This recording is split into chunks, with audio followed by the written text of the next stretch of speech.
terpanggil jiwanya melangkah dalam satu cita, selamat dan bahagia anak bangsa.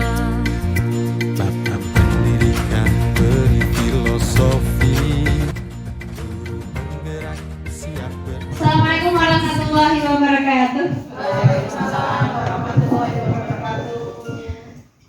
Terima kasih Bapak Ibu semuanya sudah bersedia hadir di ruangan ini. Puji syukur kehadirat Allah SWT yang telah melimpahkan rahmat dan hidayahnya sehingga kita bisa berkumpul di ruang guru ini di siang hari yang cerah ini yang sangat menggoda untuk tidur, tapi Bapak Ibu semua merelakan waktunya untuk mendengarkan diseminasi saya tentang budaya positif. Hari ini bukan hal pertama yang mungkin Bapak Ibu dengarkan, karena budaya positif tentunya sudah didengarkan, disampaikan oleh teman-teman guru penggerak angkatan sebelumnya. Di sini saya sama-sama menyampaikan tugas tentang diseminasi budaya positif di SMP 2 Dempet. Harapannya nanti setelah diseminasi bukan hanya guru penggerak saja yang mengetahui tentang budaya positif di sekolah, tetapi juga Bapak Ibu semuanya. Jadi tanpa mengikuti program penggerak, harapannya juga semuanya bisa menerapkan budaya positif. Tetapi sebelum mulai penyampaian paparan diseminasi saya, kita ice breaking dulu nih.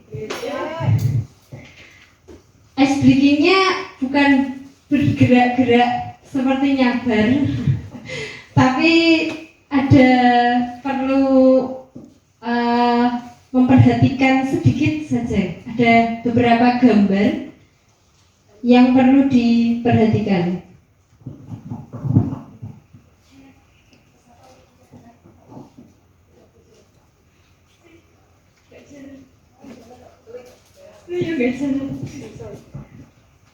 Oke, di sini ada beberapa gambar. Saya minta Bapak Ibu semuanya menebak apakah itu. Oke. Gajah, Mbak Dini ya tadi. Tepuk tangan untuk Bu Dini. Mohon maaf tadi Bu Dini ya. Ada naga, dihilangkan nanya jadi ga. Meja, dihilangkan me-nya jadi ja. Gajah sampai huruf H jadi gajah. Gitu. Ini untuk yang pertama, pemanasan dulu. Nah, gajah betul sekali. Lanjut ya. Ada lagi. Ini agak panjang, sedikit perlu pemikiran. Mungkin nanti bisa angkat tangan dulu gitu. Apakah ini? Iya, pot dihilangi jadi F, P-nya jadi ganti F. Berhubungan dengan mata pelajaran saya, IPA. Fotosintesis. Topinya P-nya hilang, fotosin. T-nya hanya hilang, jadi T, bisnya B-nya hilang. Diganti S, jadi sis.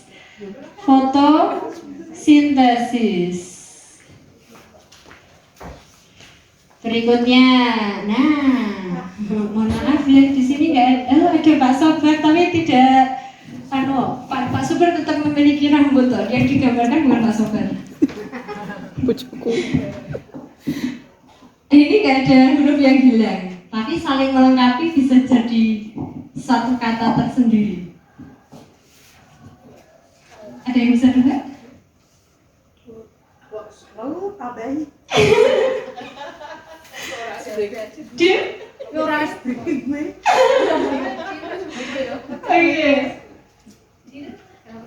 A, B, C, D. Ini termasuk huruf. Sampingnya Arab. Yang ditunjuk itu apa? Bodak. Kepalanya? Kalau bodak sama gundul bedanya apa? Gundul. Huruf Arab gundul. Kalau bodak setahu saya masih ada rambutnya di belakangnya ya. Kalau gundul kan ada semua. Jadi kalau dirangkai jadi satu, jadi huruf Arab gundul. Ya, tepuk tangan untuk kita semua. Dari ice breaking saya, kira-kira ada yang bisa menyimpulkan tidak pelajaran yang bisa kita dapatkan? Kita harus berpikir. Berpikir satu, konsentrasi. Selain itu, berhubungan dengan interaksi kita di sekolah. Mohon maaf ya, siang-siang saya ajak berpikir ini. Ada huruf, ada gambar yang dihilangkan hurufnya. Ada yang gambar saja dirakit menjadi satu, ternyata maknanya kalau digabung jadi satu. Ada? Belum. Berat ini. Oke. Kalau kita lihat dari pelajaran yang kita bisa ambil dari permainan ini, saya bilangnya ini permainan tebak gambar ya. Karena bisa jadi permainan, bisa jadi asal otak. Nah, apa kira-kira? Satu, kita kenal benda-benda yang ada di gambar itu? Kenal. Tapi kalau gambar itu digabungkan, perlu pemikiran tidak? Perlu. Kira-kira tadi ada gambar yang dikurangi hurufnya enggak? Ada. Bahkan ada yang ditambahi hurufnya enggak? Ada tadi, bahkan diganti. Nah, kalau ini kita ibaratkan kita di sini sama-sama. Saya berdiri di sini hanya seorang Rifah saja. Mau bagaimanapun ya saya, karakter saya seperti ini. Tapi kalau saya bersama Bapak Ibu semuanya, apakah harus ada yang saya kurangi?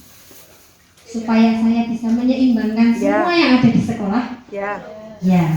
Apakah Bapak Ibu juga harus ada yang dikurangi juga? Kalau saya di sekolah saya nggak boleh seperti ini. Betul. Ada yang perlu ditambahi nggak? Atau kita malah justru dapat tambahan masukan dari yang lain? Supaya bisa saling melengkapi. Nah, jadi kita dimanapun kita berada, kalau kita berdiri sendiri, ya itulah kita. Nggak bisa diapa-apakan, ya itu karakternya kita seperti itu. Tapi kalau kita berada di lingkungan yang besar, berkumpul bersama-sama, disinilah kita harus berupaya kapan ditambahi, kapan dikurangi, kapan kita bisa menyesuaikan diri dengan keadaan yang ada di sekitar kita. Betul Bapak Ibu?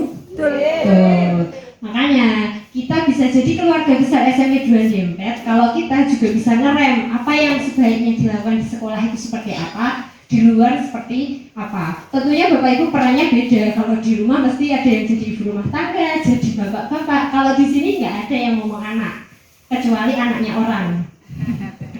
Nah, peran kita berubah, berganti. Bukan anak kandung kita, tapi anak didik kita. Itu ya. Jadi sedikit ice breaking saya mungkin juga bisa diterapkan di kelas. Ice breaking tidak hanya sekedar tepuk-tepuk, halo, hai. Kalau saya mungkin tidak tekan, karena karakter tiap orang berbeda-beda. Ada yang menekankan ice breaking, taunya, oh, kalau kau suka hati tepuk tangan, ya nanti jadi kayak pramuka semua kelasnya. Tapi kalau di kelas saya mungkin kadang ada yang tebak gambar seperti ini, atau disediakan dua gambar yang memiliki perbedaan. Anak-anak suruh nyari. Nah, dari situ anak-anak mulai tertarik untuk ikut pelajaran. Nah, ini salah satu budaya positif yang bisa diterapkan di kelas yang simpel. Tetapi mungkin kalau yang seperti yang saya sampaikan harus menggunakan bantuan LCD. Kalau tidak menggunakan LCD bisa di print out, kerja dalam bentuk kelompok. Ini contoh simpel budaya positif yang bisa diterapkan di dalam kelas. Lanjut nih Bapak Ibu. Nah, ini tadi.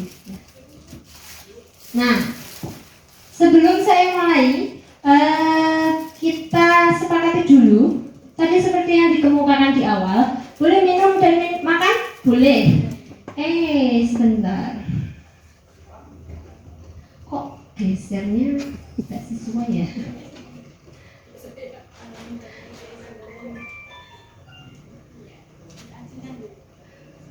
Sebentar. Oke. Duh, Gak mau dia. Oke, saya geser ya. Kesepakatan diskriminasi yang pertama, boleh makan dan minum. Bapak Ibu setuju gak dengan kesepakatan kita? Boleh makan dan minum. Setuju. Jadi silakan nanti Bapak Ibu yang mau makan, mau minum diizinkan karena sudah disepakati bersama. Kemudian yang kedua, HP di silent. Harapannya supaya tidak mengganggu suara yang masuk atau konsentrasi Bapak Ibu semuanya. Bagaimana? Setuju? Setuju. Baik, terus menghargai rekan guru lainnya. Kalau ini saya yakin Bapak Ibu bisa memahami ya. Terus mengikuti kegiatan dengan aktif dan mengangkat tangan jika mau bertanya. Ada yang keberatan dengan kesepakatan bersamanya? Tidak. Oke, terima kasih.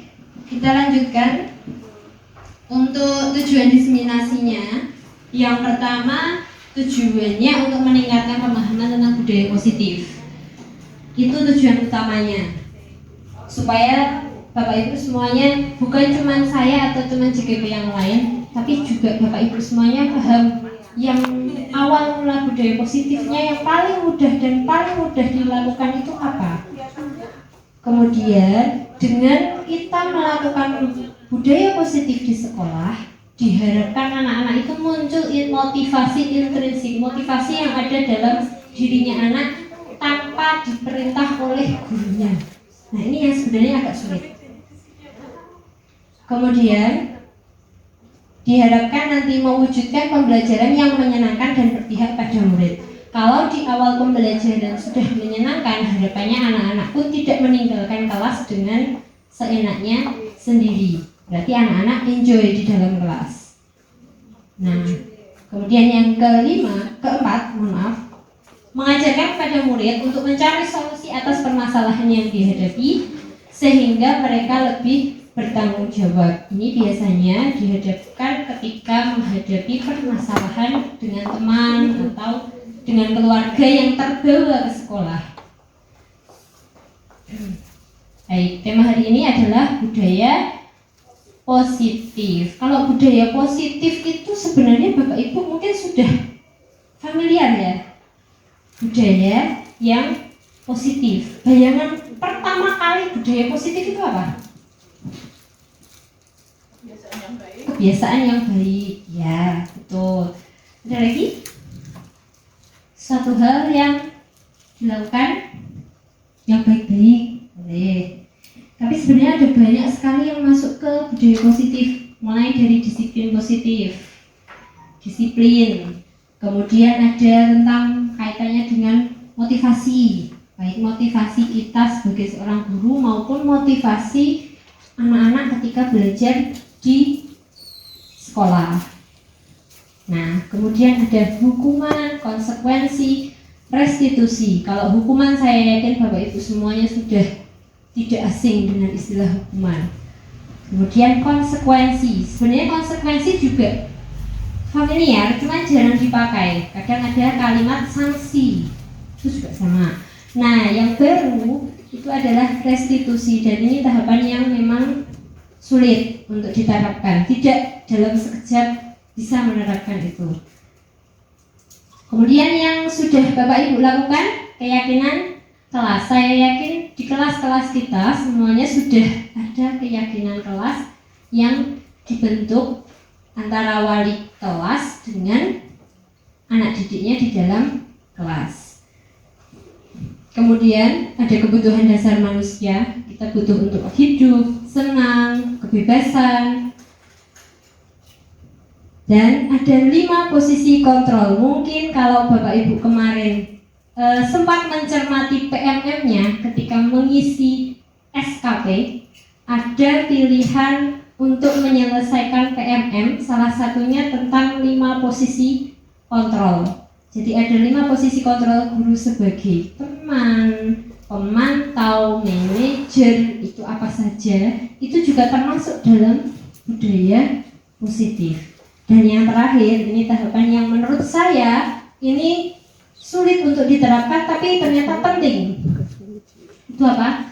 Segitiga restitusi.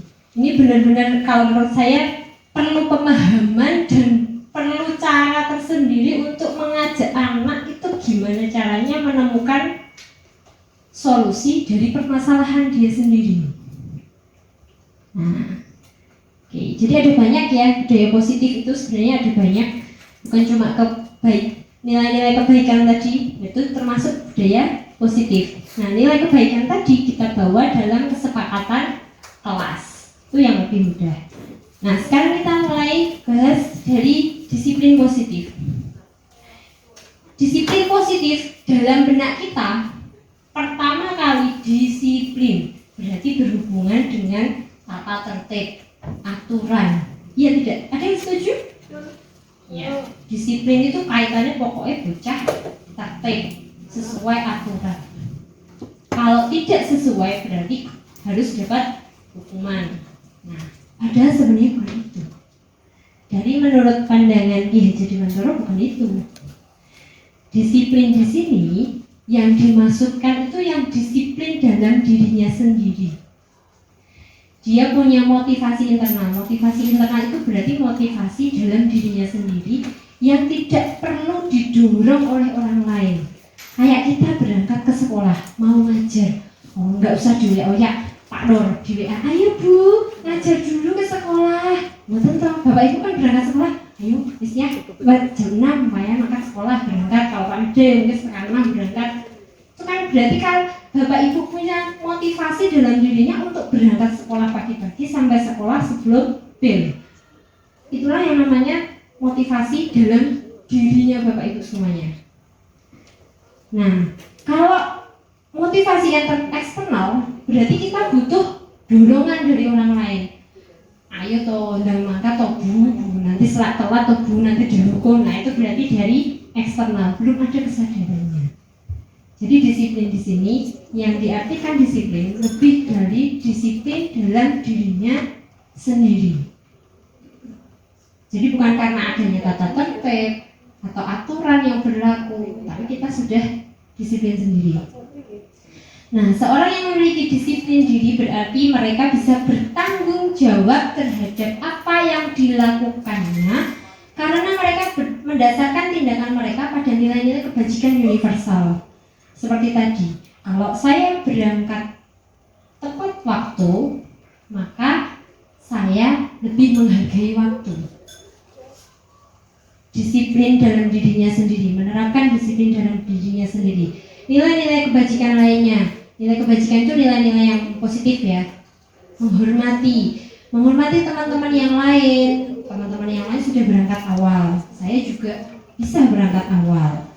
Nah, ini konsep awal dari disiplin positif. Nah, nantinya dengan adanya disiplin positif ini kita diharapkan bisa mencetak murid-murid yang merdeka. Ini yang sebenarnya diharapkan dari pembelajaran dari Ki Hajar Dewantara yang sekarang digembleng. Gimana caranya anak itu merdeka belajar, murid merdeka. Sekarang saya tanya Bapak Ibu semuanya, apakah sama pemikirannya dengan Bapak Ibu? Ketika saya mendapatkan kalimat murid merdeka, bayangan saya murid gak merdeka aja mereka seperti itu. Lah nek merdeka mah dadi apa mereka? Sama tidak bayangannya? Dalam benak saya, ketika dikatakan murid merdeka, mereka bisa seenaknya sendiri. Sama tidak pemikirannya? Sama. Hampir semua rata-rata mungkin seperti itu. Di awal mula saya memahami murid merdeka. Oh ternyata ya seperti itu. Nah nek merdeka sekarang ada aturannya saja mereka seperti itu. Sak penake dhewe, kadang ada aturan dilanggar. Nah ini kok malah murid merdeka? Ternyata murid merdeka itu syarat utamanya dikatakan merdeka itu dia memiliki sikap disiplin yang kuat. Dan makna sebenarnya dari merdeka menurut Ki Hajar Dewantara ada kalimat ini. Mungkin Bu Nurul pernah pas jaga bersama saya pernah menuliskan status mardika iku jarwonya nora mung lepasing pangrih nging uga kuat kuwasa aman diri priyangga. Mohon maaf Bu Ida kalau kalimatnya salah pengucapannya. Matur suwun. Jadi kalimat ini dari awal saya mempelajari modul ini terngiang-ngiang sekali. Mardika iku jarwanya. Noramu lepasing pangreh nging uga kuat kuwasa amandiri priyangga. Artinya apa? Merdeka itu artinya tidak hanya terlepas dari perintah, akan tetapi cakap buat memerintah dirinya sendiri. Jadi merdeka itu bukan berarti bisa seenaknya sendiri, bisa berbuat sesuka hati, tetapi merdeka itu justru menjadi murid yang tidak terperintah. Tidak terperintah itu artinya apa? Tidak diperintah orang lain, tapi dia punya keinginan untuk memerintahkan dirinya sendiri. Oh, saya mau dapat nilai 100, berarti saya harus belajar. Di saat itulah dia berarti sudah mulai merdeka. Oh, saya memerintahkan diri saya sendiri untuk belajar. Saat itulah mereka namanya merdeka. Mereka berangkat sekolah enggak karena dorongan orang tua, ayo toleh mangkat sekolah, bukan. Tapi karena mereka punya keinginan untuk belajar. Mereka enggak perlu dioyak-oyak wali kelas, enggak perlu dioyak-oyak gurune, bahkan sampai dioyak-oyak ke parkiran biar ke sekolah. Tapi mereka punya keinginan kuat sendiri untuk belajar. Nah, di saat itulah anak-anak itu sudah merdeka. Pertanyaannya, apakah anak-anak di sini sudah ada yang merdeka? Sudah ada yang merdeka? Sudah berapa? Kalau 1-2 mungkin sudah ada. Tetapi yang lainnya masih baru mulai mengenal merdeka. Saya bilang baru mengenal karena mereka sudah mulai masuk kurikulum merdeka, baru mengenal. Nah, apakah kita pengen anak-anak kita merdeka semua? Pengen. Karena dengan anak-anak merdeka kita nggak perlu, bahkan aturan pun mungkin tertulis, nggak usah tertulis, mereka sudah tahu kalau saya tidak seperti ini, konsekuensi untuk saya sendiri apa, mereka sudah bisa paham. Tapi kita memang prosesnya agak lama, tidak dalam waktu sekejap setelah saya ngomong ini atau saya praktekkan ini bisa langsung 180 derajat, tidak, semuanya butuh proses. Tapi ketika tidak ada informasi seperti ini, Bapak Ibu juga mungkin belum tahu, sama saya juga. Oke, kita lanjut ya.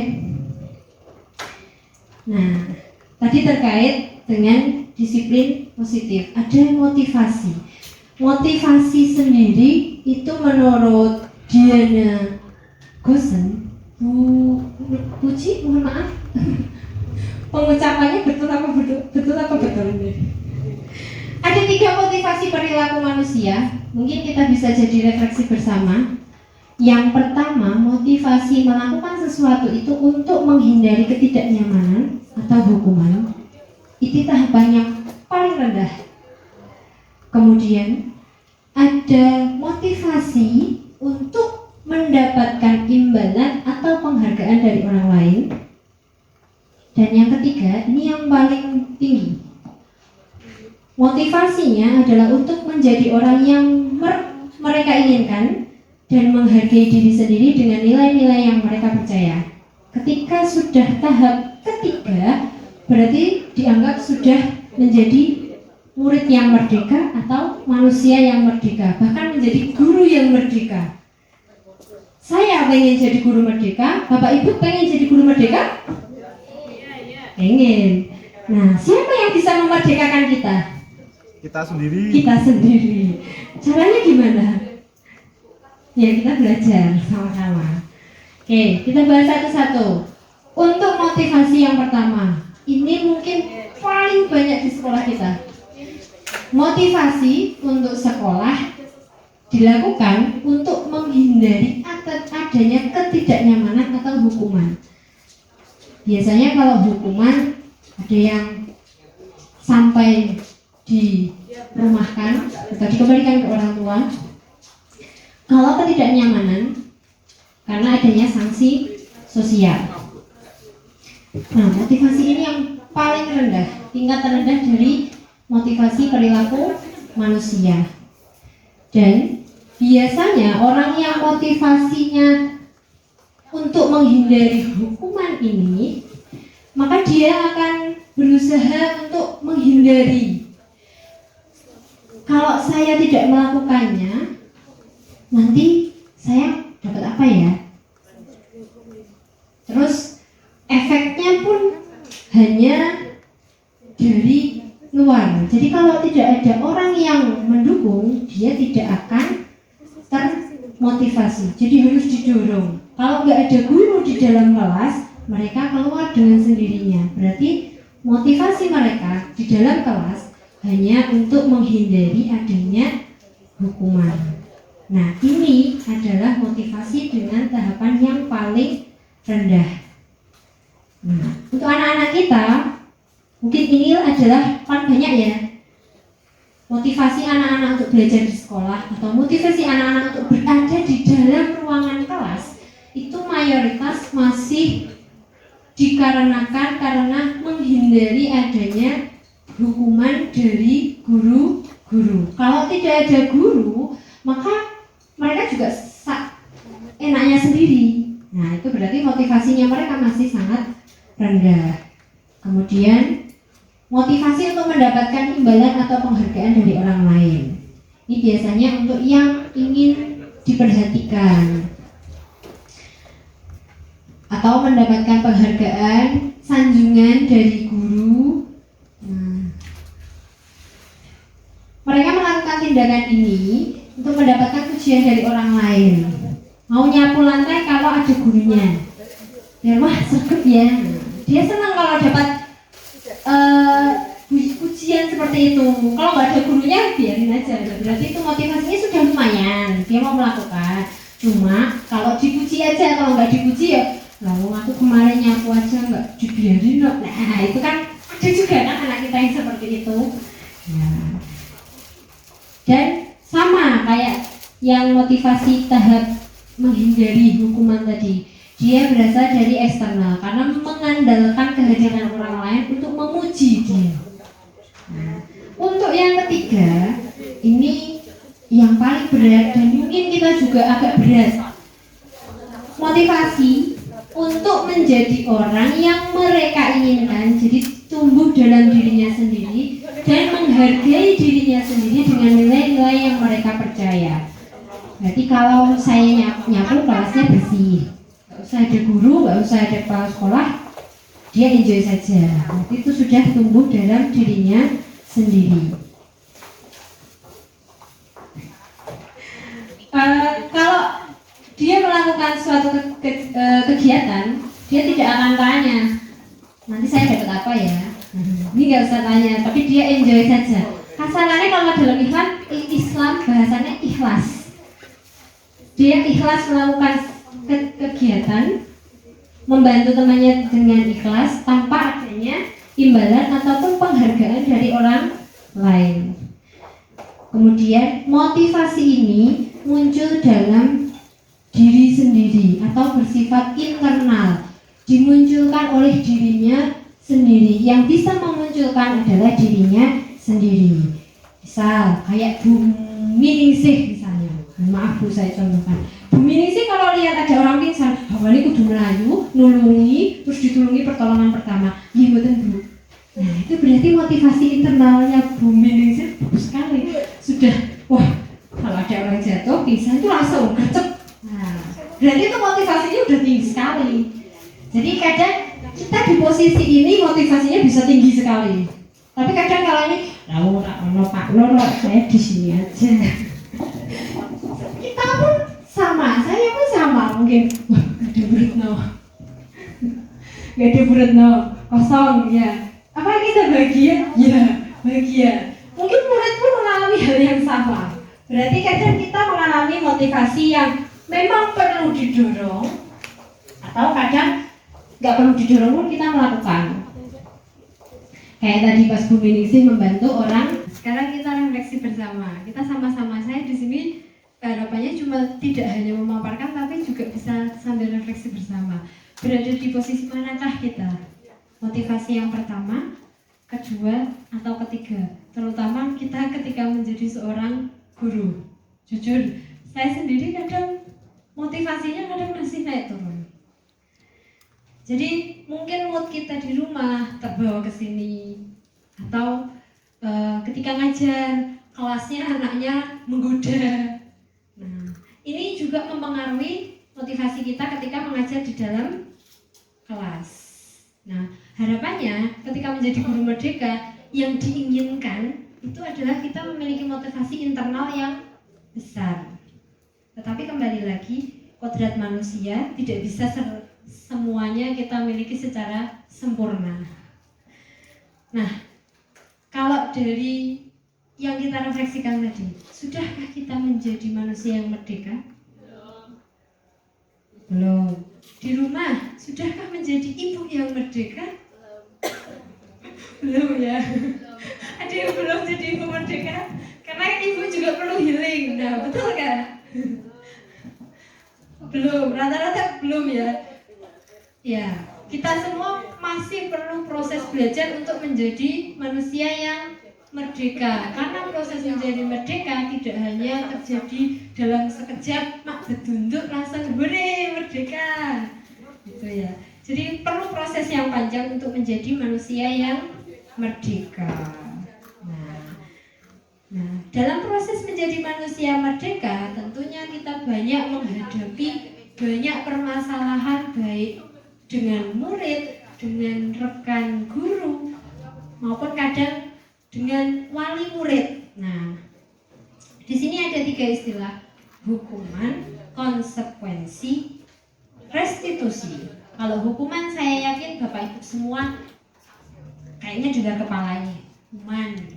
Konsekuensi ini sekarang sudah mulai diganti. Kalau kamu bolos 3 kali, konsekuensinya apa? Nah, yang terakhir, restitusi. Mungkin ada yang baru dengar istilah restitusi atau masih mengingat kemarin pas teman-teman yang lain juga menyampaikan budaya positif. Nah, sebenarnya tahapan restitusi adalah yang paling tinggi dalam menyelesaikan suatu permasalahan. Mungkin di sini yang bermasalah, banyak menemukan yang bermasalah adalah guru BK. Betul Bu Maya? Padahal sebenarnya kalau belum sampai BK, wali kelas pun kadang menghadapi dulu. Nah, di saat itulah kita juga perlu merestitusi anak kita. Walaupun penerapannya tidak saat itu juga selesai kasusnya. Perlu proses yang panjang. Kita bahas satu-satu untuk restitusi, hukuman, dan konsekuensi. Tapi sebelumnya saya ajak Bapak Ibu semuanya untuk menonton Doraemon dulu ya. Oke.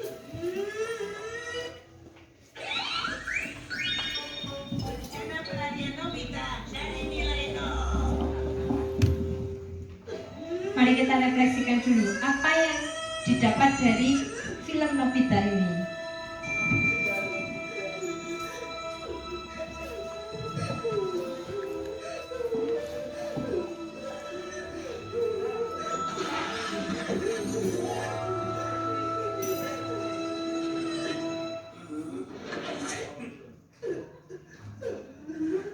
Kira-kira ibunya Nobita ngapain nih? Malah ibu tidak seperti biasanya. Malah dari tadi ibu belum bilang apa-apa ya. Aku justru lebih tenang kalau ibu marah seperti biasa. Kalau jadi ibu, aku juga pasti bingung mau marah bagaimana lagi. Kamu dapat nilai nolnya sampai 4. Setidaknya mulai sekarang kamu harus mulai perbaiki nilaimu. Gawat nih, besok ada ulangan lagi. Apa? Kalau kamu sampai dapat nilai nol lagi, aku juga sudah tahu apa yang akan terjadi. Kalau begitu sekarang kita buang waktu. Ayo, ayo belajar. Aku tidak percaya diri. Kumpulkan rasa percaya diri itu sekarang juga.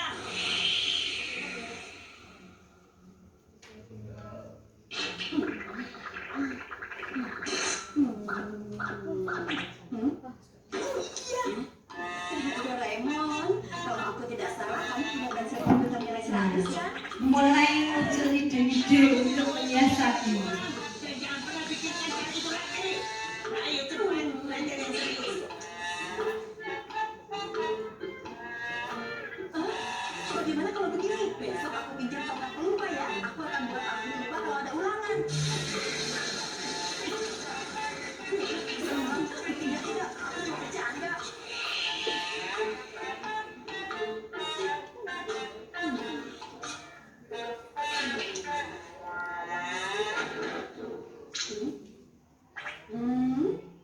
Ada apa, Nobita?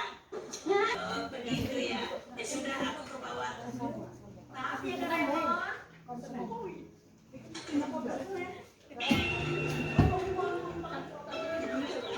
Ya, itu yang berlihat sekali. Bersihin uangku. Aku akan pergi ke sana minggu kemudian. Harusnya minggu depan persilapannya pasti sudah dikembalikan. Kalau sudah lihat temannya, aku akan tahu soal apa saja yang akan uang untuk bulanan. Jenius. Kalau yang terima aku sendiri pasti nilainya nol lagi, nol lagi. Aku tidak mau punya nasi ulangan diri sendiri di masa depan. Yang penting aku tahu jawabannya. Baiklah, kalau begitu aku akan lihat ulangannya cerita saya.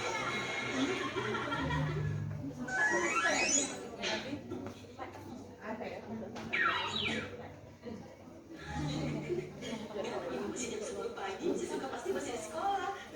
Gimana ya? Mungkin di sekolah dalam meja belajarnya.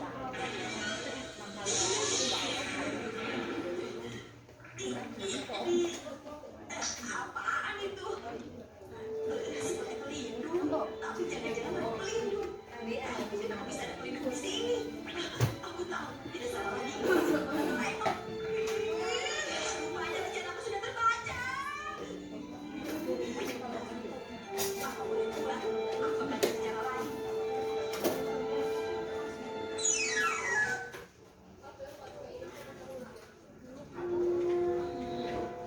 Ya sudahlah, masih lebih baik daripada dapat nol lagi.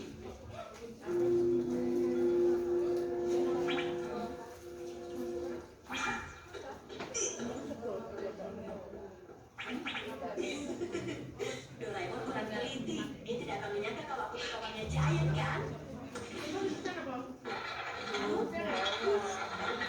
Apa-apa? Mau menatapku ya?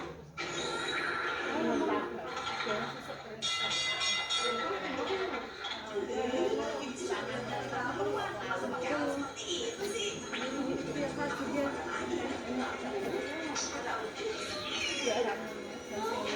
Kenapa jadi sedikit video dong ya? Kalau ini kasih ulangan dengan Sugi, itu sama saja aku dapat harta karun. Aku pasti akan dapat nilai 100.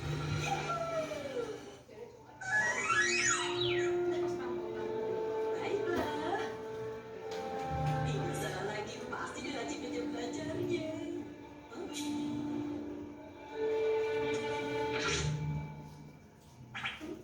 Tidak ada pelindung.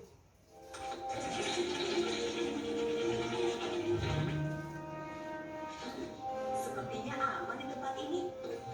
Di mana? Dan semangat jadi sulit. Ayo. Sedang menjadi sesuatu ya? Kertas ulangannya di Kisugi disimpan di mana ya? Siapa kamu? Aku? Kenapa aku di sini sih? Aku kesini untuk menghentikan kamu. Apa yang sedang kamu cari di sini? Sebenarnya sudah aku ambil duluan tadi. Itu kan? Ini hasil ulangannya Dewi Sugi. Lihat sini. Itu tidak boleh. Kenapa begitu? Seharusnya kamu mengerti bagaimana kondisiku saat ini. Iya, aku mengerti kok. Hanya demi melihat jawaban ulangan orang lain di masa depan, kamu menjadi pencuri. Itu benar-benar perbuatan yang memalukan. Sekarang coba pikirkan lagi. Kalau besok kamu bisa dapat nilai 100, tapi itu hasil kerja kamu sendiri. Bagaimana?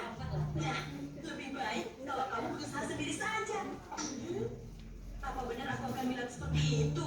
Jadi yang tadi memasang pelindung di kamar Shizuka dan kamar yang lainnya itu, jangan-jangan itu aku? Kenapa kamu lakukan hal itu? Seharusnya kamu mengerti aku kan? Kalau kamu tidak lihat kertas ulangan itu, ulangan besok sudah pasti tidak ada harapan lagi. Tapi kamu malah memilih jalan yang curang. Kalau diri sendiri pun tidak akan aku maafkan. Bahkan kalau begitu aku akan berubah, harus pakai kekerasan.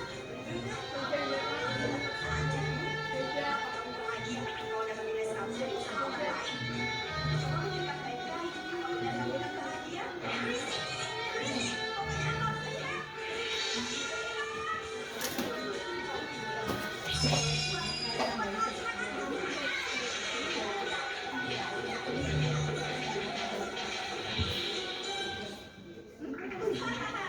pakai sarung tangan ini, aku pasti menang. Kamu curang. Ini yang namanya strategi tahu. Kan 16, 17, orang kan mereka. Nobita, kamu pergi kemana? Hanya belajar yang benar. Iya sebentar. Apanya yang sebentar? Sudah, ayo cepat turun dari situ. Sekarang cepat duduk dan belajar lagi yang benar. Kok langsung patuh? Banyak yang sudah terjadi. Ternyata aku memang harus berusaha dengan kekuatanku sendiri. Begitu ya. Akhirnya sekarang kamu punya semangat lagi. Kalau pakai ini kita bisa memperlambat aliran waktu yang sedang berjalan. Rupanya akan kita tutup sebagian.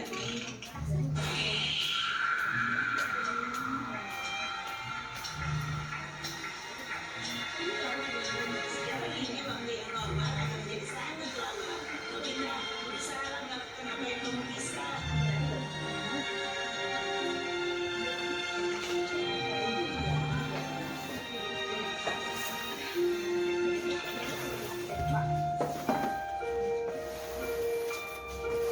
Semangat, Nobita.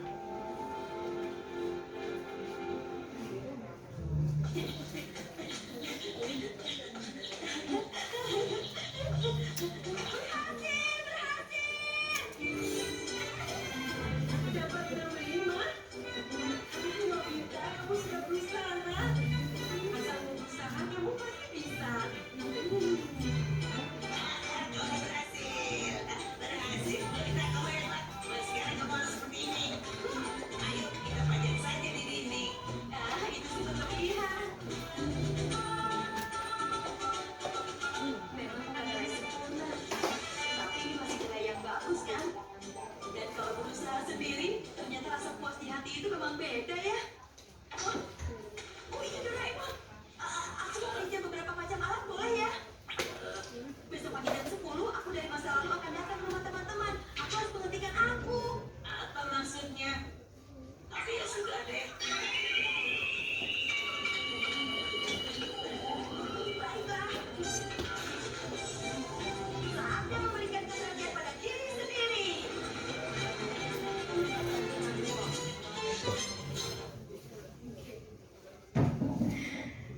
Oke, refreshing sejenak dengan Doraemon. Ada yang bisa menanggapi dari filmnya Doraemon tadi? Ada yang mau mencoba menyampaikan pendapatnya tentang film Doraemon yang saya tampilkan tadi?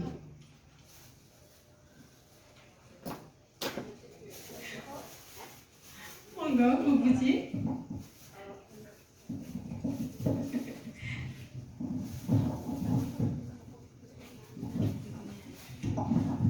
Terima kasih Bu. Kalau menurut saya tadi film Doraemon itu yang pertama adalah mengingatkan saya pada terutama waktu saya kecil sukanya nonton film seperti itu. Kemudian yang saya ambil dari film tadi terkait dengan disiplin positifnya Bu Rifah ya, itu bahwa siapa tadi? Nobita. Nah, Nobita itu dia berharap mendapatkan nilai yang baik dari ulangannya setelah pengalamannya mendapatkan nilai yang jelek, dimarahi oleh orang tua ibunya. Jadi dia berusaha bagaimana caranya mencari beberapa cara bagaimana agar dia mendapatkan nilai, termasuk bagaimana harus ke masa lalu, ke masa yang akan datang seperti itu, dan akhirnya dia tidak bisa mendapatkan itu dan dia kembali kepada apa yang dia yakini bahwa dia itu sebenarnya mampu, bahwa sebenarnya dia itu bisa. Jadi harapannya juga nanti di disiplin positif ini kita terapkan ke anak bahwa apa yang menjadi pemikiran anak bahwa mereka itu sebenarnya mampu sendiri, mereka tanpa dorongan dari siapapun. Kalau seandainya anak itu mempunyai sebuah keinginan, mereka atas dorongan kita sebagai guru, saya yakin mereka bisa mencapainya. Seperti itu Ibu. Terima kasih untuk Puji, harus tumbuh dari dirinya sendiri. Tapi dari awal itu ada kondisi di mana Ibu Nobita ini marah-marah sekali. Dia marah karena Nobita mendapatkan nilai 0 itu bahkan sampai 4 kali. Nah, orang tua mana yang gak marah? Lumrah. Ya. Dan Nobita ini akan mendapatkan hukuman, biasanya akan dimarah-marahi. Tapi kali ini tidak, justru malah dia merasa sengsara. Kalau ibu kayak gini kok aneh ya. Dia merasa aman ketika ibunya tuh malah marah. Nah, itulah hukuman secara verbal sebenarnya. Dan supaya dia bisa menghindari hukuman itu, maka dia akan melakukan segala cara. Walaupun mungkin keinginannya, oh aku harus belajar. Tapi ketika belajar dia cuma mikir, gimana caranya biar dapat nilainya bagus. Diawali dengan minta alat ke Doraemon. Terus minta mesin waktu, masuk ke mesin waktu untuk lihat soal berikutnya. Mungkin sama seperti anak-anak kita. Ketika mereka mendapatkan nilai jelek, secara tidak langsung mereka sebenarnya pengen mendapatkan nilai bagus. Nah, supaya tidak mendapatkan marah-marah dari ibunya atau dari gurunya, mereka melakukan segala cara. Salah satunya bisa jadi mereka cari bocoran soal. Adakah seperti itu? Ada. Kadang ada anak-anak yang mencari bocoran soal. Mungkin kalau di sini tidak sampai bocoran jawaban. Nah, kadang malah bocoran jawaban. Nah, jadi tidak hanya soalnya. Berarti Nobita masih lumayan dari bocoran soal biar dia bisa mengerjakan. Nah, kalau anak kita lebih parah lagi, bocoran jawaban. Nah, berarti normal sebenarnya. Kemudian supaya dia tidak mendapatkan marah-marah lagi dari ibunya atau dari gurunya, maka dia mencari bocoran jawaban supaya nilainya bagus. Sama seperti Nobita tadi, berupaya. Tapi ternyata di tengah jalan dia ketemu sama Nobitanya sendiri. Nah, ini bayangan kita kalau di dunia nyata tidak mungkin terjadi. Nah, kalau di dunia nyata kita ibaratkan disitulah peran seorang guru.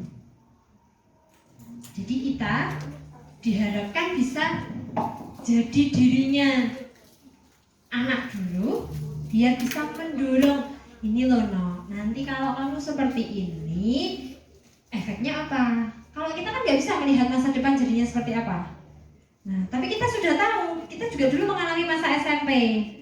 Bisa diceritakan nanti. Dulu di zaman SMP saya pernah nyontek, sama. Kamu nyontek, saya juga nyontek, sama. Saya pernah bolos, pernah. Nah, iya, saya pernah bolos kuliah, pernah sampai ditelepon kajur. Saya jujur aja. Dan ternyata ketika saya menyampaikan itu ke anak-anak langsung degek. Nah, masuk tuh Bu? Iya, saya pun sama, pernah. Nah, saat itulah anak mulai tertarik. Oh, ternyata kalau bolos guru saya juga pernah. Tapi apakah terus dilakukan? Tidak. Nah, kita yang memperbaiki. Ketika saya bolos, efeknya seperti ini. Nah, diperbaiki dengan apa? Refleksi lagi. Nyata kalau bolos ketinggalan pelajaran nilainya jadi jelek. Gimana supaya tidak jelek? Kita belajar. Nah, sama seperti Nobita tadi. Dia sudah tahu masa depannya seperti apa. Ternyata ada Nobita yang sudah di masa depan menghalangi bagaimana caranya Nobita jangan curang. Biar gimana caranya? Ayo usaha sendiri. Nah, kita di sini yang ayo ngoyak-ngoyak. Kalau ini benar-benar Nobita dalam dirinya sendiri yang memotivasi dirinya. Tapi karena anak-anak nggak mungkin keluar dari masuk ke zona waktu tahun berikutnya biar tahu besok aku lulus untuk biji biru ya. Nah, itu kan nggak mungkin. Tapi kita yang di sini perannya untuk menuntun anak-anak supaya tahu jalan mana yang bagus buat mereka.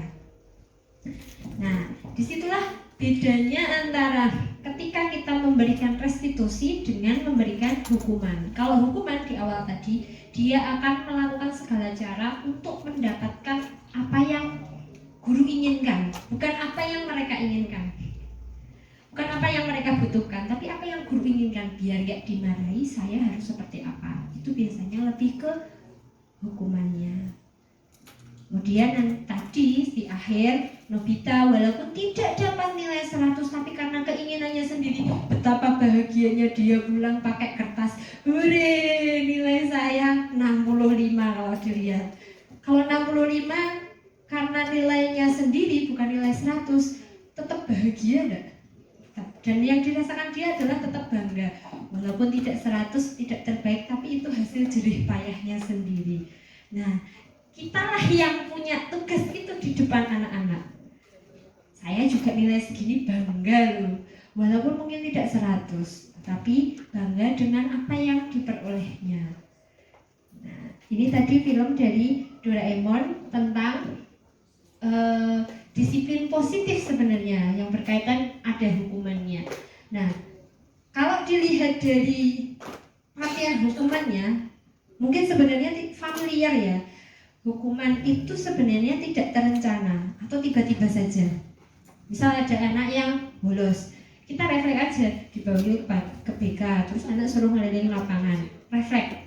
Berarti itulah yang namanya hukuman. Suruh skot jam. Nah, berarti itulah yang namanya hukuman. Belum ada kesepakatan bersama.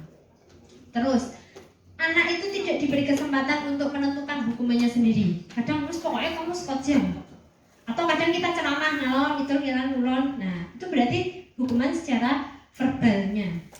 Nah, ini nggak asing ya bagi kita. Terus, hukuman tadi ya satu arah. Dan murid sendiri sebenarnya kadang nggak tahu karena kita langsung memberi keputusan saat itu juga, suruh langsung skot jam. Bahkan ada yang kalau wali muridnya nggak terima nanti bisa lanjut. Nah, itu efek dari hukuman. Terkadang ada yang merasa disakiti setelah dihukum.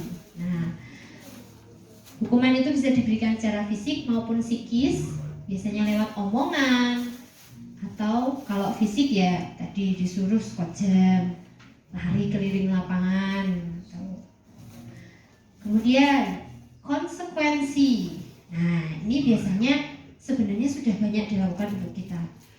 Ini sudah direncanakan di awal pembelajaran. Kalau tidak mengumpulkan tugas nanti mendapat nilai KKM, atau 3 kali tidak mengumpulkan tugas harus mengerjakan laporan apa gitu.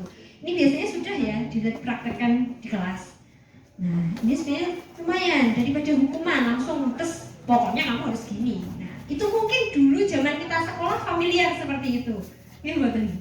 Saya pun sama, dulu tahu-tahu ulangan nilainya 5 disuruh maju gebuk sekali karena KKM-nya dulu masih 6. Kalau gebuk sekali itu berarti dianggap sudah melunasi KKM-nya.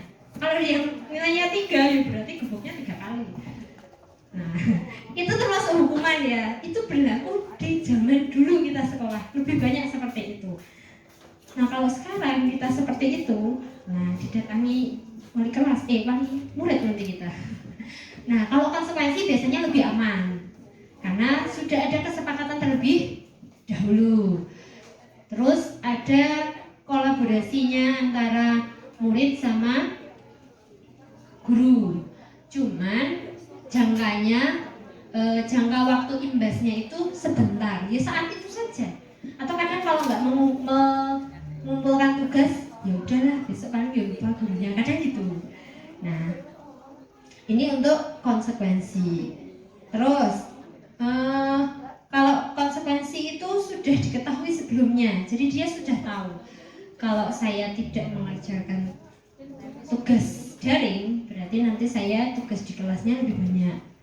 Atau kalau saya tidak ulangan hari ini, besok saya sebelum terima rapot harus ulangan susulan di kantor.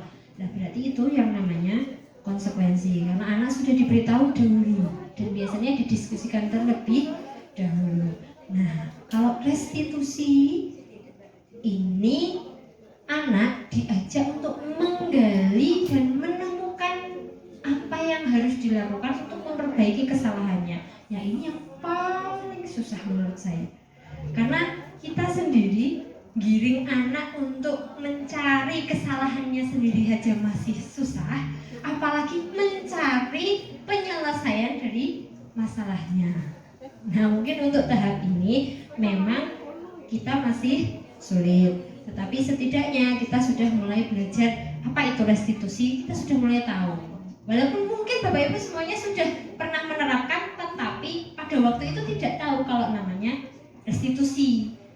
Jadi kadang kita tanya dulu, lah kamu kalau seperti ini nanti harus apa? Kalau kamu tadi ngecek temanmu harusnya seperti apa? Minta maaf bu, lah berarti sebenarnya kan itu restitusi. Cuma kita melakukannya secara tidak langsung dan kita tidak tahu oh itu jenisnya restitusi dong. Ya kan? Sebenarnya kita sudah pernah melakukannya, sering. Cuman kan kita tidak tahu oh jenisnya restitusi. Ternyata seperti itu. Istilahnya restitusi. Nah, ini kalau restitusi benar-benar harus ada kolaborasi antara murid. Jadi murid yang mikir, kalau saya seperti ini, saya harus gimana ya? Jadi bukan hanya kesepakatan bersama di dalam kelas saja. Nah, dan biasanya permasalahannya juga lebih kompleks. Nah, untuk keyakinan kelas, saya yakin Bapak Ibu semuanya sudah melakukan di dalam kelas. Bahkan di forum ini tadi sudah ada kesepakatan diseminasi. Nah, itu tadi juga salah satu bentuk disiplin positif atau budaya positif.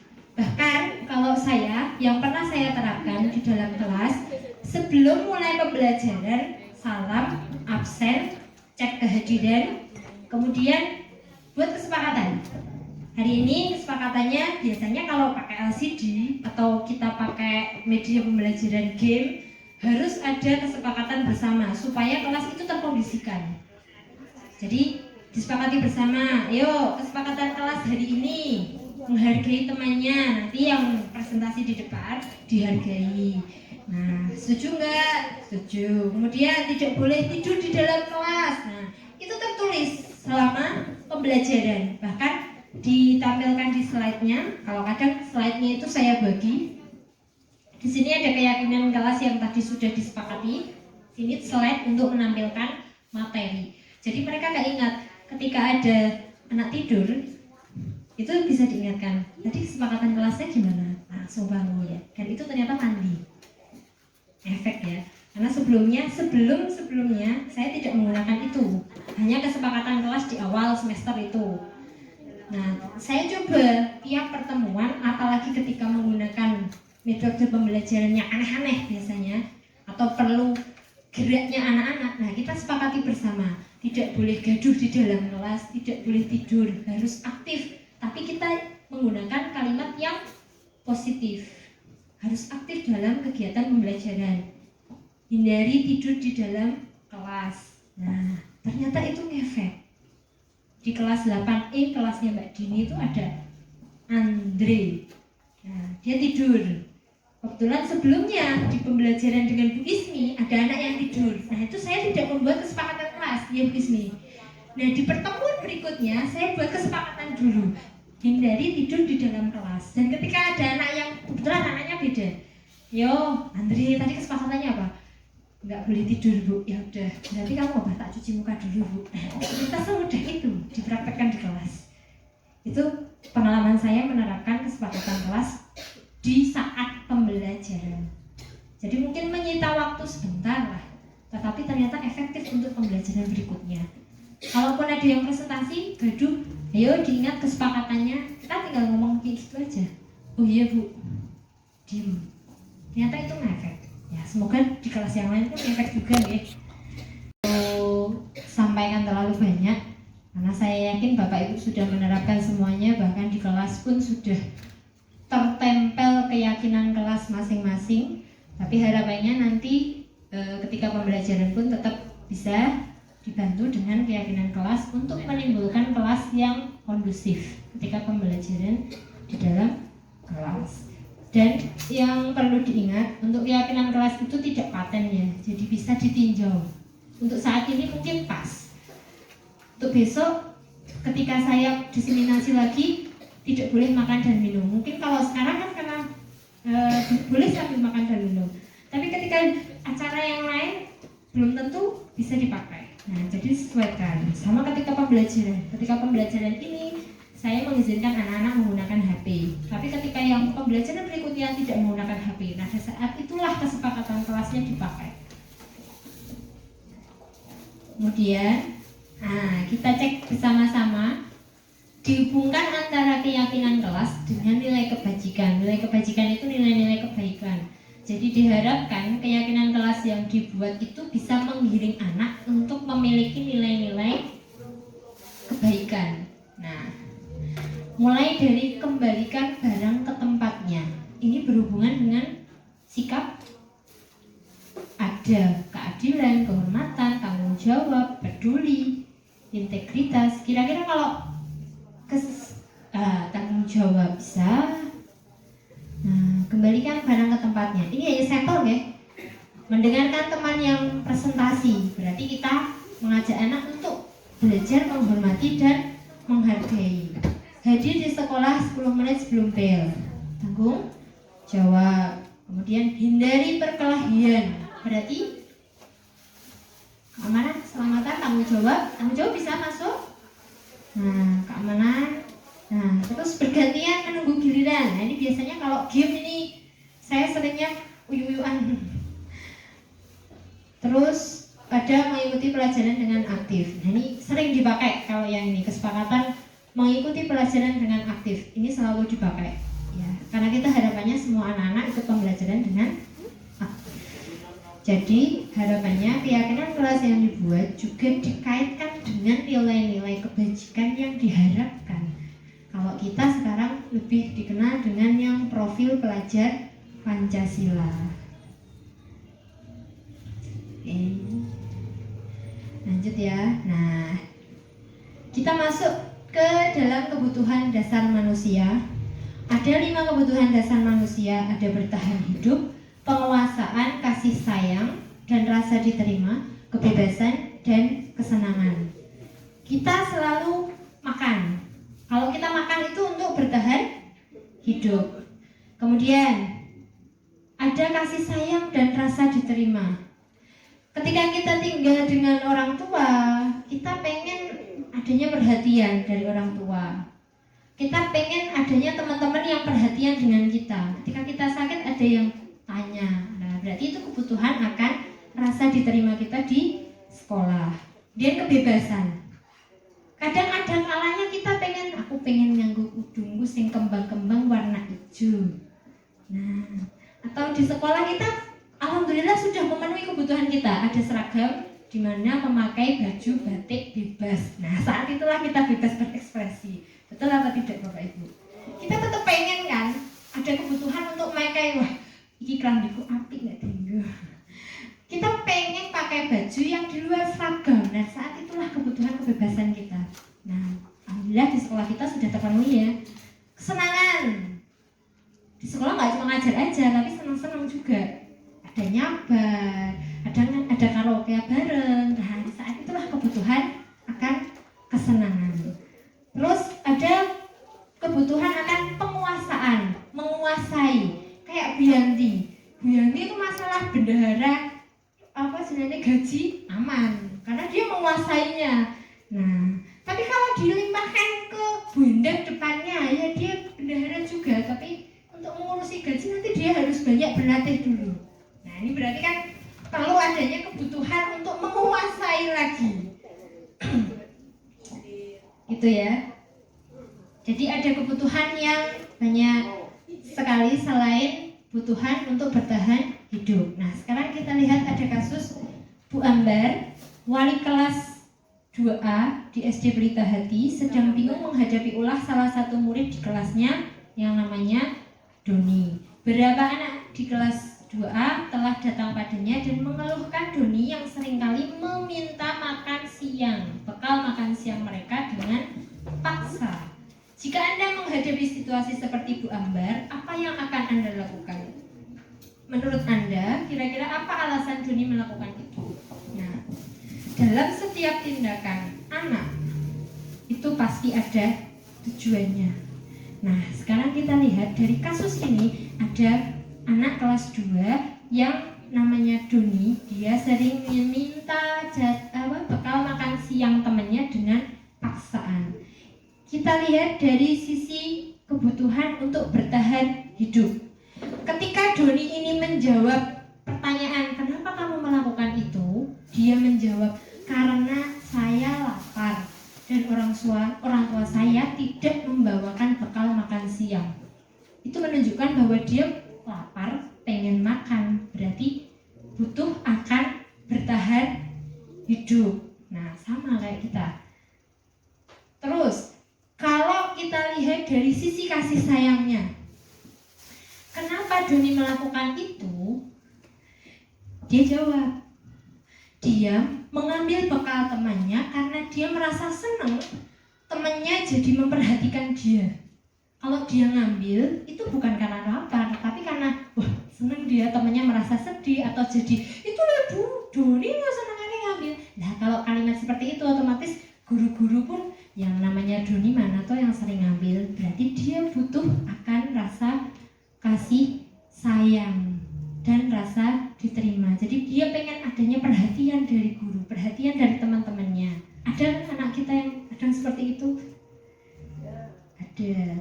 Nah, sekarang kalau penguasaan, berkuasa, ketika ditanya dia merasa kalau aku ngambil jajannya temanku, bekalnya temanku, dia menganggap teman-temannya itu nuruti, kayak malai gitu. Nah berarti dia menganggap dianya itu butuh akan kekuasaan di kelas itu. Dan ternyata kemarin setelah saya cek di beberapa kelas, ada kuesioner tentang kebutuhan dasar manusia, rata-rata banyak anak yang ingin diakui kalau saya tuh bisa ini loh Bu, ditulis ternyata. Tapi kadang anaknya pendiam, jadi tidak tersampaikan. Nah saat itulah dia mengusili teman. Temannya manut, berarti bahagia dia, wah berarti aku bangga. Itulah ternyata ada, anak-anak kita ternyata ada juga.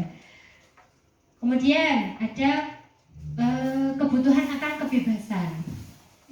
Kalau dia ditanya kenapa ngambil bekal padahal sudah dibawakan ibunya misalnya, nah dia bosen sama bekalnya yang dibawakan ibunya, berarti dia bosen tadi, dia butuh sesuatu yang berbeda dari yang biasanya dia bawa.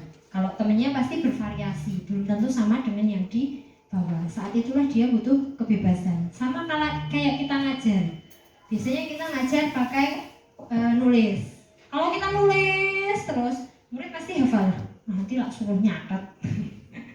Nah, ada kalanya disuruh game. Nah, ada kalanya suruh di luar. Kayak kemarin Bu Duvi itu pembelajaran di luar ya Bu. Nah, anak-anak otomatis merasa kebutuhan kebebasannya terpenuhi. Kemudian, ini yang biasanya paling banyak kebutuhan akan kesenangan. Dia iseng aja Bu. Kalau lihat teman-temannya sedih itu kesal tuh jadinya seneng kok Bu. Ngusili temannya. Kalau temannya jengkel itu justru malah dia seneng. Nah itu adalah kebutuhan akan kesenangan. Nah untuk mengetahui kebutuhannya apa, ini ada angkatnya. Tapi kalau kita bagi angkatnya, nanti saya yakin Bapak Ibu semuanya malah tambah ngeluh nanti ya. Jadi itu kebutuhan dasar manusia, ada senang-senang, ada kebebasan, ada penguasaan, pengen berkuasa.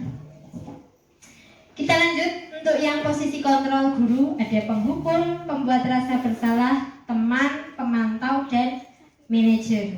Kelima posisi kontrol guru ini nanti akan dijelaskan lebih lanjut sama rekan saya satunya yang CGP, Bu Margi, biar suasananya berbeda. Jadi nanti Bapak Ibu tahu kapan saya jadi penghukum, kapan saya membuat anak merasa bersalah, atau kapan kita posisinya sebagai teman. Tetapi harapannya Bapak Ibu semuanya itu berada pada posisi manajer. Jadi ya bisa mengarahkan, bisa memberi solusi dari permasalahan anak-anak di sekolah. Dan yang terakhir ada segitiga restitusi. Untuk penerapan segitiga restitusi mulai dari validasi stabilkan identitas, validasi tindakan yang salah, sampai menanyakan keyakinan, itu nanti juga dijelaskan sama Bu Margi. Tapi sebenarnya mungkin Bapak Ibu semua sudah pernah melakukan ini walaupun tidak terstruktur atau kadang hanya salah satu saja.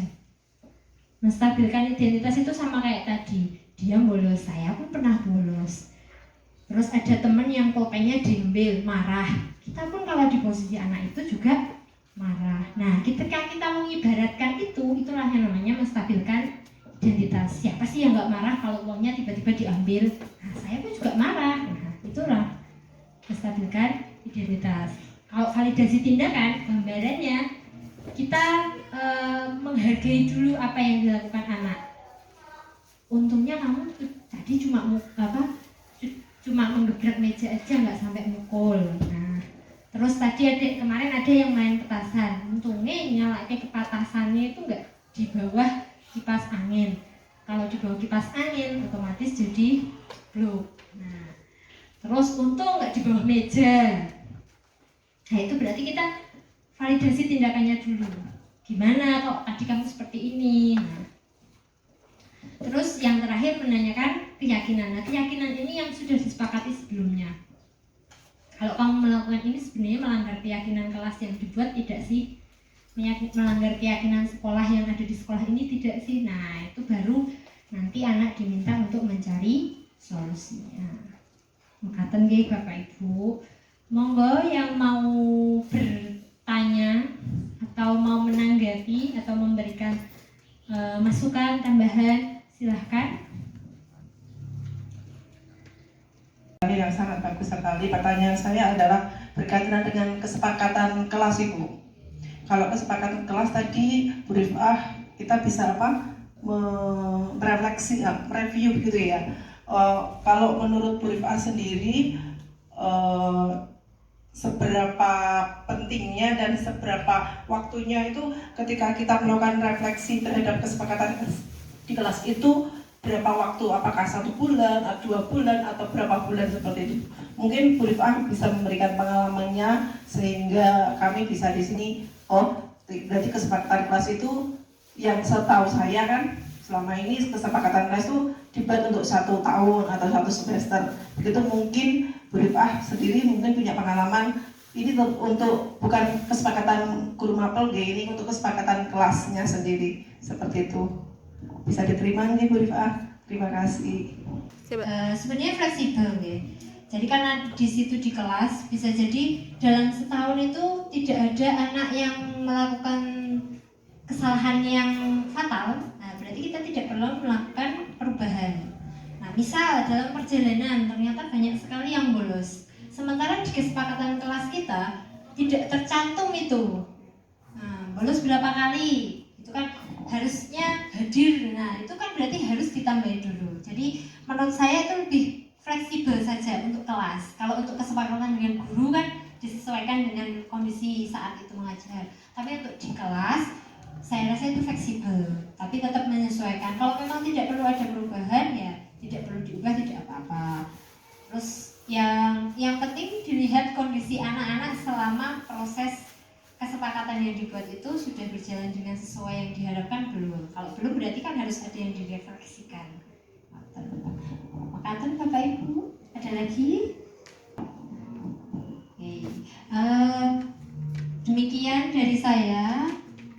Kurang lebihnya saya mohon maaf. Saya harap dengan adanya diseminasi disiplin positif saya di sini tidak berniat untuk menggurui atau menjadi guru cilik bagi Bapak Ibu semuanya, tapi di sini saya ingin berbagi dengan Bapak Ibu semuanya apa yang saya pelajari di modul 1.4 ini bisa tertular kepada Bapak Ibu semuanya tanpa harus masuk ke LMS-nya CGP dahulu. Jadi sebelum masuk LMS-nya CGP, Bapak Ibu sudah punya gambaran, budaya positif itu seperti ini. Di kelas saya bisa menerapkan walaupun mulai dari hal-hal yang terkecil dan paling simpel dulu. Tunggu Bapak Ibu. Demikian dari saya, kurang lebihnya mohon maaf. Assalamualaikum warahmatullahi wabarakatuh. Terima kasih. Kami guru penggerak, kita akan menghamba para anak Indonesia, mewujudkan semua generasi emas untuk bangsa Indonesia. Kami guru penggerak, selalu menuntun mereka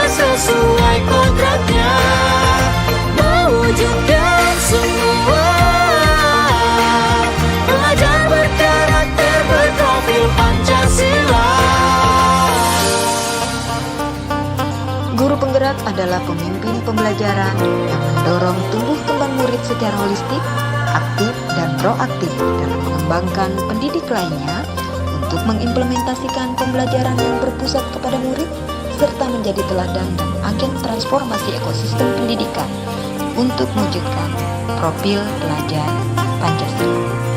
Guru penggerak membawa perubahan. Guru penggerak majukan pendidikan. Guru penggerak tergerak, bergerak, menggerakkan. Tergerak jiwanya, selalu bergerak dengan aksi nyata, menggerakkan semua, mewujudkan generasi emas. Kami guru penggerak, kita akan menghamba para anak Indonesia, mewujudkan semua generasi emas untuk bangsa Indonesia. Kami guru penggerak, selalu menuntun mereka sesuai kodratnya, mewujudkan semua pelajar berkarakter berprofil Pancasila. Kamu tahu kenapa saya panggil? Tahu Bu, karena saya terlambat masuk kelas Kamu tadi datang ke sekolah jam berapa? jam 7 Bu. Jam 7. Kalau kamu berangkat jam 7, kira-kira sampai sekolahan sudah terlambat belum? Sudah. Saya pun juga pernah terlambat. Tetapi di sini saya nggak mau cari siapa yang salah. Kita sama-sama cari solusinya lah. Kenapa kamu terlambat? Karena terlambat tidur Bu, saya main HP. Main HP. Iya. Jadi terlambat tidur. Oke. Kalau kamu seperti itu, apakah terlambat tidur, kemudian berangkat ke sekolah jadi kesiangan, itu apakah melanggar keyakinan kelas kamu gitu? Iya Bu, Iya. Apa itu keyakinan kelasnya? masuk kelas tepat waktu, membuang sampah pada tempatnya, dan menghormati guru dan teman-teman. Berarti kamu masih ingat ya keyakinan Iya. kelasnya. Nah sekarang saya mau tanya, kalau kamu sudah seperti itu, apa yang akan kamu lakukan supaya kamu nggak terlambat lagi? Tidur lebih awal dan tidak main HP. Berarti kamu siap. Nah, kita mulai kapan? Malam ini Bu, Oke, bagus ya.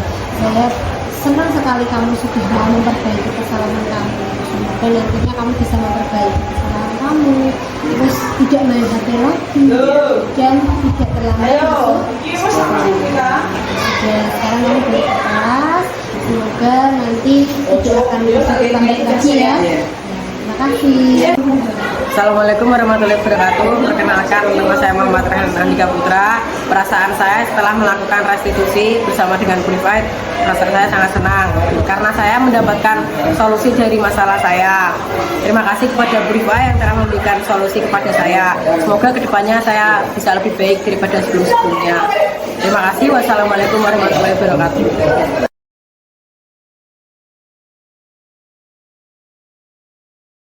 Aira, tadi kata ketua kelas, kamu marah-marah di kelas ya? Iya Bu, saya kesal. Kenapa? Fani terus menerus mencontoh pekerjaan saya. Ya PR, ya tugas, gitu Bu. Ya wajar lah kalau kamu marah. Saya pun kalau jadi kamu juga akan marah juga. Terus saya mau tanya, tadi kamu melakukan apa terhadap Fani? Saya marah-marah Bu, saya memaki-maki Fani dan tanpa sadar saya menggebrak meja Bu. Pasti kamu seperti itu pun ada alasannya kan? Iya. Kenapa alasannya? Iyalah Bu, masa saya sudah capek-capek mengerjakan PR, Fani dengan sandalnya cuma mencontek saja. Jadi selama ini hanya mencontek saja ya. Terus saya pun merasa wajar kalau kamu marah seperti itu.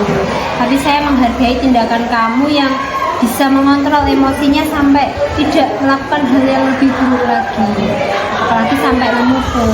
Tadi cuma menggebrak meja saja kan?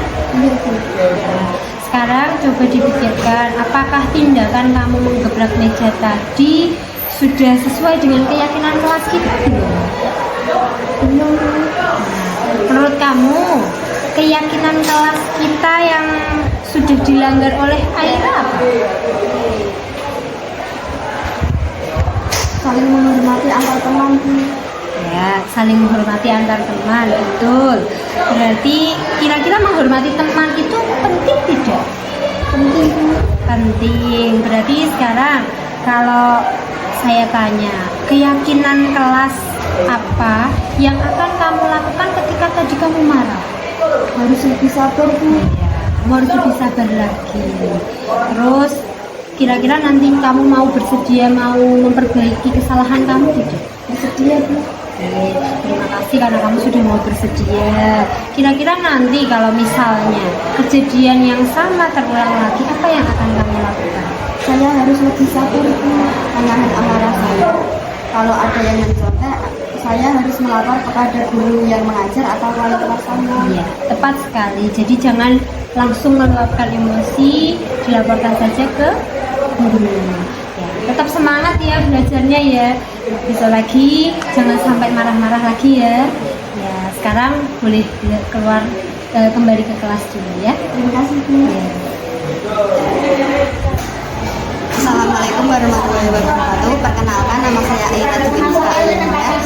Perasaan saya setelah melakukan restitusi bersama guru A, perasaan saya sangat senang karena sudah mendapatkan solusi dari permasalahan saya. Terima kasih kepada guru A karena sudah memberikan solusi. Semoga kedepannya saya bisa lebih baik daripada sebelumnya. Terima kasih. Wassalamualaikum warahmatullahi wabarakatuh.